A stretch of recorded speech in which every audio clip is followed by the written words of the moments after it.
کیونکہ اللہ رب العزت کی جب رسی آتی ہے، جب اللہ رب العزت کا عذاب آتا ہے، جب اللہ رب العزت کی پکڑ آتی ہے، تو اس وقت انسان بہرحال بس بے بس اور اس کے پاس کوئی چارہ اور کوئی سہارا نہیں ہوتا ہے۔ پھر اللہ رب العزت کا عذاب اس کو ایسے پکڑتا ہے کہ وہ سوچ بھی نہیں سکتا ہے۔ اس لیے اگر اللہ رب العزت نے آپ کو کسی چیز کا ذمہ دار بنایا ہے تو آپ اس سے چپکے مت رہیے، آپ اس کو اپنی وراثت مت سمجھ لیجئے، آپ اس کو اپنی بپوتی مت سمجھ لیجئے، آپ اس کو اپنا اصل چیز مت سمجھ لیجئے، بلکہ اصل یہ ہے کہ آپ کو اللہ رب العزت کی طرف لوٹنا ہے۔ وَإِلَيْهِ النُّشُورُ۔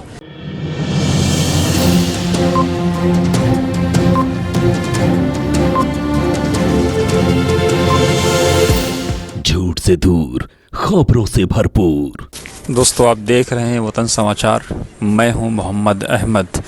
ہر جمعہ کی طرح آج ایک بار پھر ہم یہاں سے لائیو ہیں جماعت اسلامی ہند کے کیمپس مسجد اشاعت اسلام کے باہر سے۔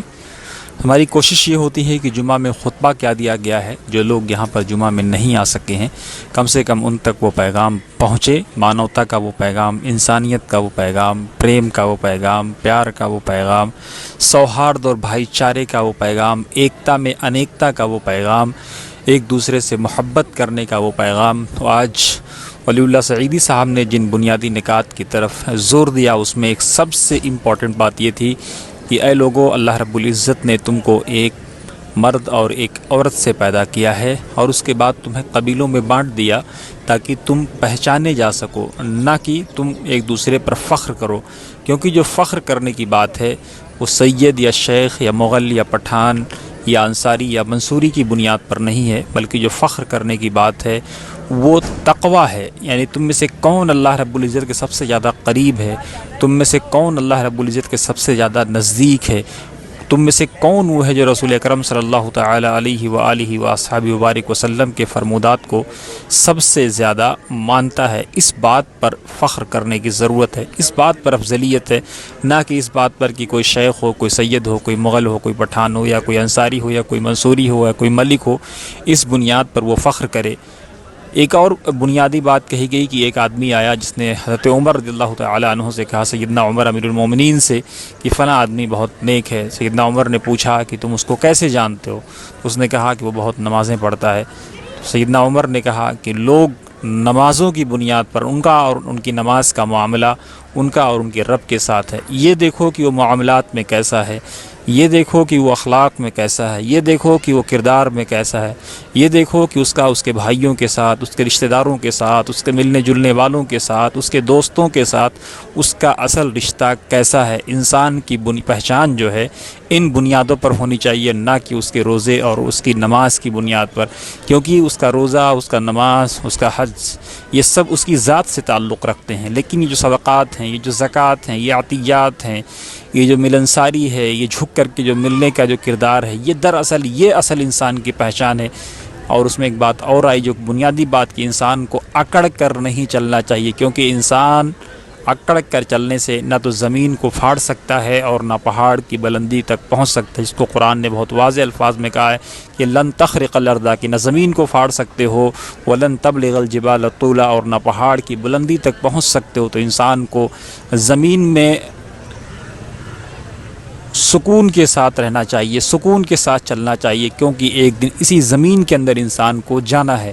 ایک اور بنیادی بات جو کہی گئی کہ اللہ رب العزت نے اگر آپ کو کوئی چیز دی ہے، کوئی پراپرٹی، کوئی ہوٹل، کوئی زمین، کوئی کلب، کوئی سینٹر، کسی چیز کا آپ کو اگر ذمہ دار بنایا ہے، آپ کے گھر کا آپ کو ذمہ دار بنایا ہے، آپ کو آپ کے ملک کا ذمہ دار بنایا ہے، آپ کو آپ کے سماج کا ذمہ دار بنایا ہے، آپ کو آپ کے RW یا کیا کسی طرح کی کوئی ذمہ داری آپ کو دی ہے، تو اس کا یہ مطلب نہیں ہے کہ وہ پرماننٹ ہے۔ Nothing is permanent, only change is permanent.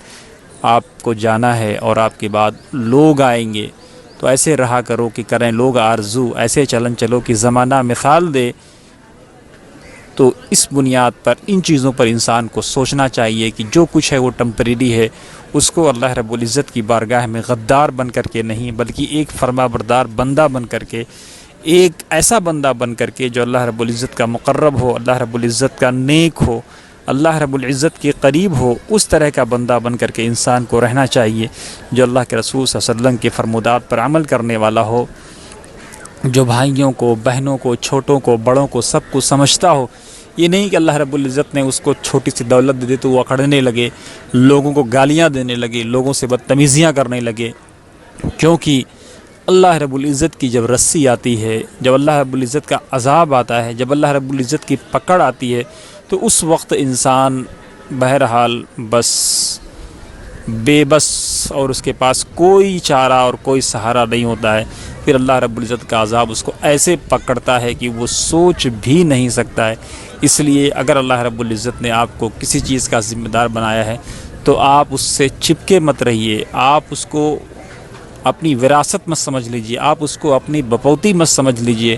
آپ اس کو اپنا اصل چیز مت سمجھ لیجئے، بلکہ اصل یہ ہے کہ آپ کو اللہ رب العزت کی طرف لوٹنا ہے۔ وَإِلَيْهِ النُّشُورُ،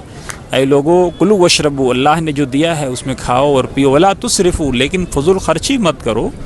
کہ کھانے میں آپ کو کھانا تھا 2 لقمہ آپ نے کھا لیا 5 لقمہ،